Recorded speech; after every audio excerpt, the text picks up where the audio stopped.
لله نحمده ونستعينه ونستغفره ونؤمن به ونتوكل عليه ونعوذ بالله من شرور أنفسنا ومن سيئات أعمالنا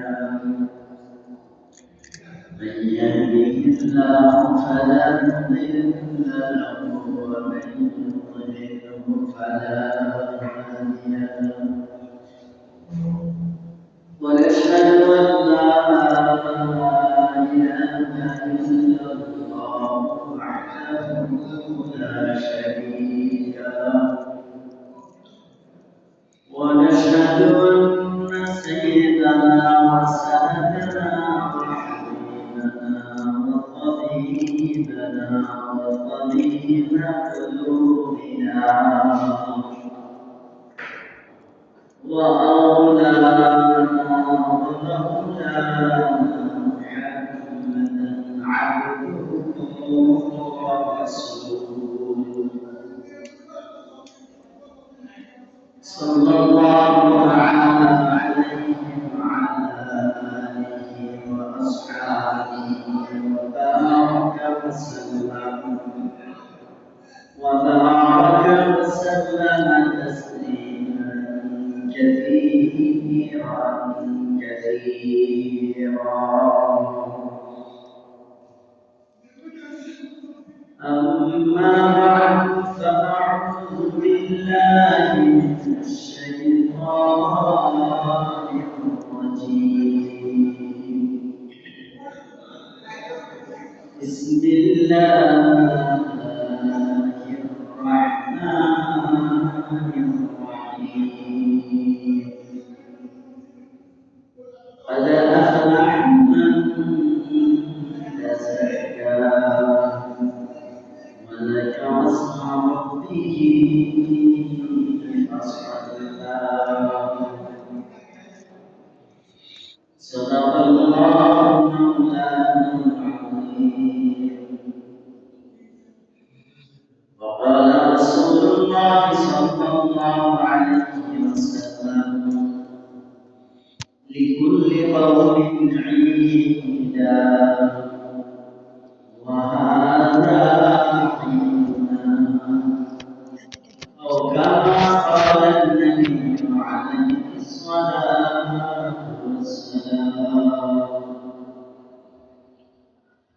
اللهم صل على محمد وعلى آل محمد كما صليت على إبراهيم وعلى آل إبراهيم إنك حميد مجيد اللهم بارك على محمد وعلى آل محمد كما باركت على إبراهيم وعلى آل إبراهيم إنك حميد مجيد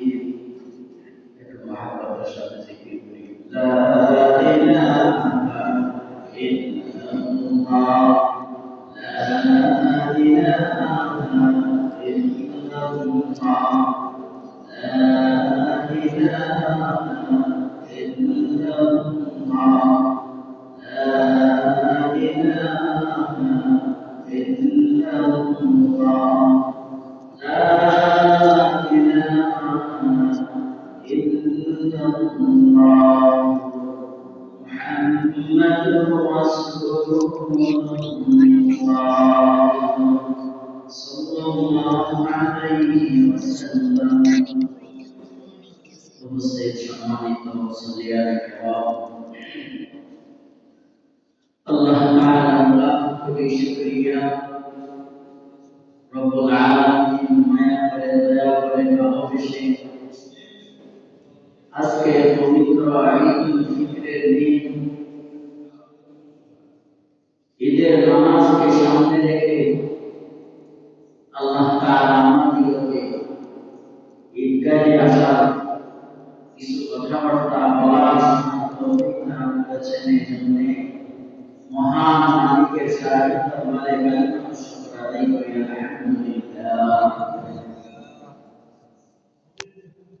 দীর্ঘ 1 মাস সাধনা করার পর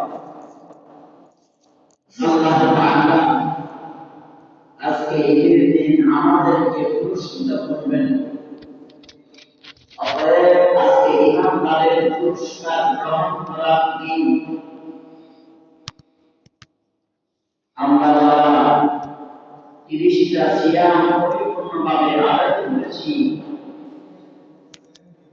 আল্লাহ পাকের সুন্নাহ আল্লাহ তাআলা তার বান্দাদেরকে এই 30টা সিয়ামকে পরিপূর্ণভাবে আদায় করার কারণে আজকে দিনে ঈদগাহে আসার কারণে আল্লাহর বান্দাদেরকে আল্লাহ তাআলা পুরস্কার দিবেন, পুরস্কৃত করবেন। কেমন পুরস্কার? আল্লাহ তাআলা বলেছেন, আল্লাহর হাবিব ইরশাদ করেছেন, যারা ঈদে আসলো, রমজান মাসের পরিপূর্ণ হক আদায় করে, আল্লাহ তাআলা তারা ঈদগাহে মাঠে ফিরার আগে আগে তাদেরকে মাফ করে দিবেন। সুবহানাল্লাহ। এর চেয়ে বড় পুরস্কার আর কি হতে পারে? আর কিছু হতে পারে না। এবং রাসূলুল্লাহ সাল্লাল্লাহু আলাইহি ওয়াসাল্লাম বলেছেন, قال رسول الله صلى الله عليه وسلم لكل قوم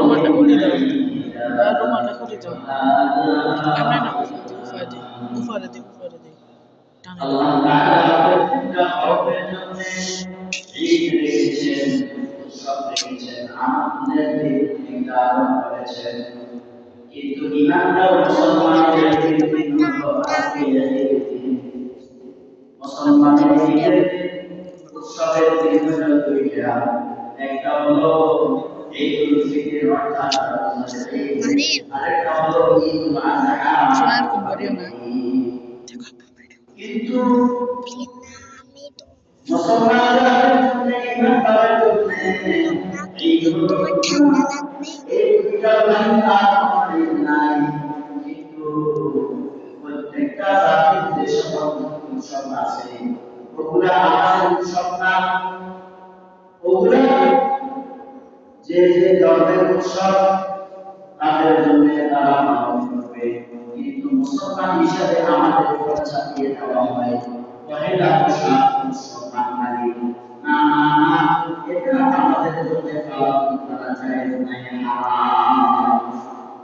আমাদের ঈদ দুইটা, কোরবানির রোজা ঈদ, কোরবানির ঈদ। এর বাইরে হাজারো উৎসব আছে, সেটা আমাদের জন্য নয়। এটা বিতর্কিতের জন্য, অন্য জাতির জন্য, খাস করে মুসলমান ঈমানদারের জন্য কোনো উৎসব দুই দিনের বাইরে নাই।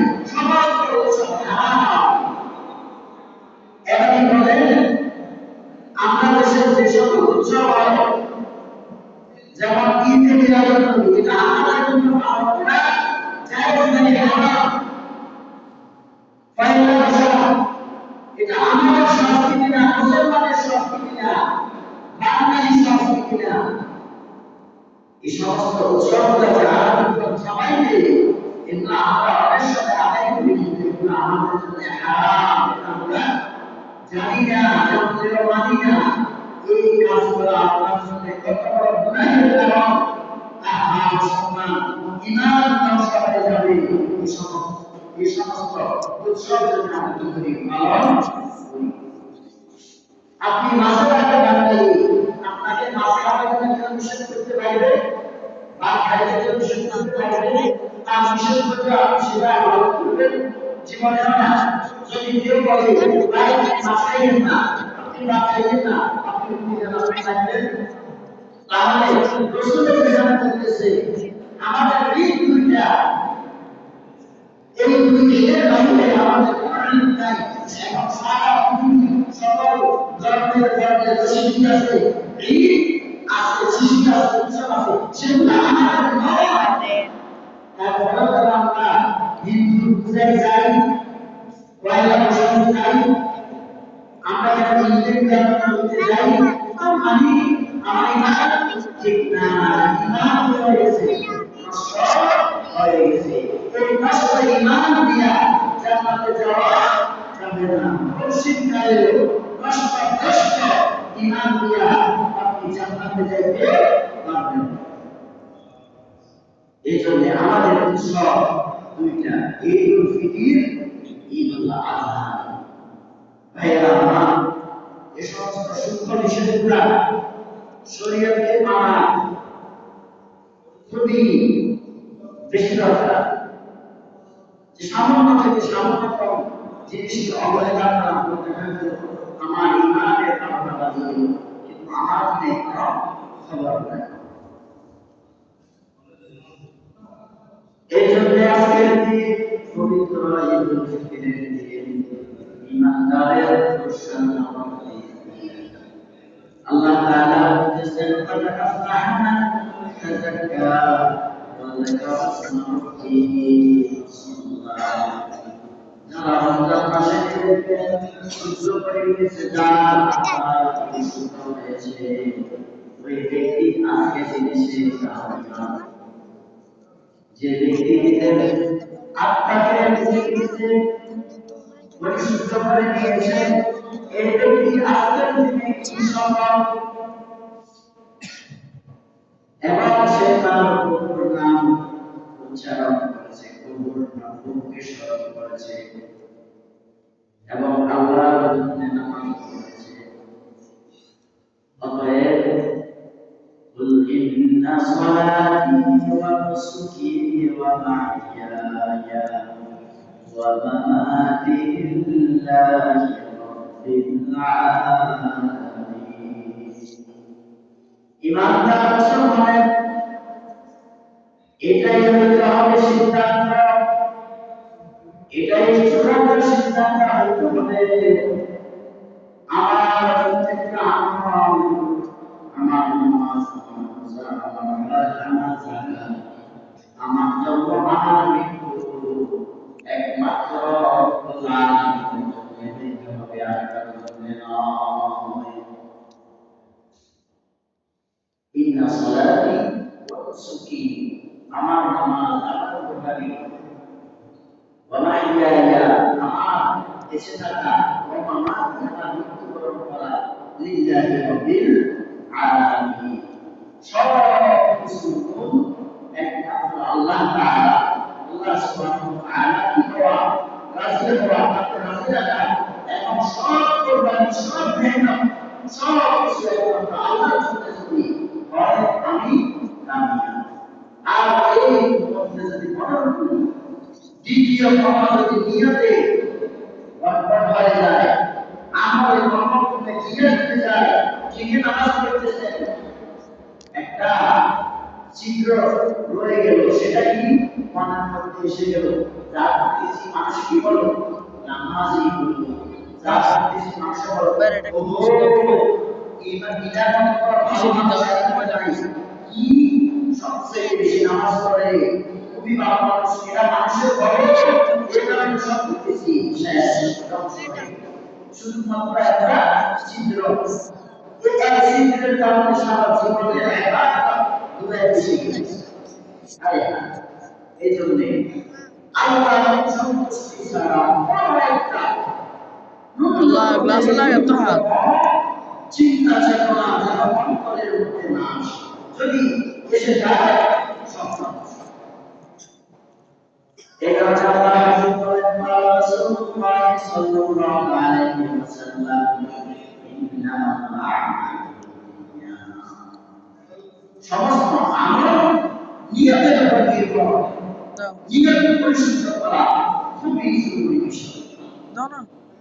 আপনি বাইতুল্লাহর সামনে গেছেন, নিয়ত যদি থাকে হাজি না ফুটানো, হায় হায় সব চলে গেল, সব পিঠা গেল, এত কষ্ট করি বাইতুল্লাহর সামনে গেলেন, যার ঘরের সামনে গেলেন, তার জন্য হজ না করা বিন্দু মাত্র হয়তো বা মিশ্রণ করে দুর্বলতা ছিল, এই দুর্বলতা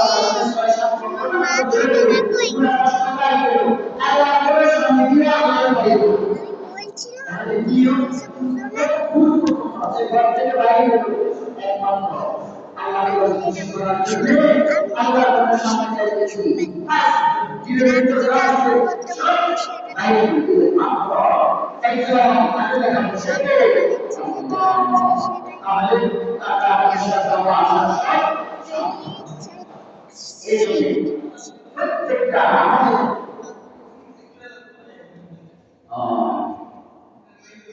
মুসলমান যারা এখন দেরি করতেছেন আপনাদের দৃষ্টি আকর্ষণ করতেছি যথাসময়ে আমাদের জামাত আরম্ভ হবে। আপনারা যে যেখানে আছেন